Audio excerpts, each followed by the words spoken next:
Салам алейкум, кыргыз элим. Мен 1985 жылы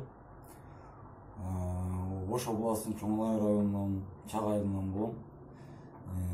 Эрежеси жок. Беспредел мушташканга даярмын. Азыркы маалда Москвадамын. Любое время түнү күнү чалгыла.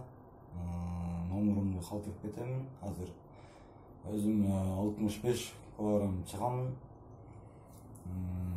Силер менен бөлмалды түнү күнү чалсаңар барып мушташып немканга даярмын.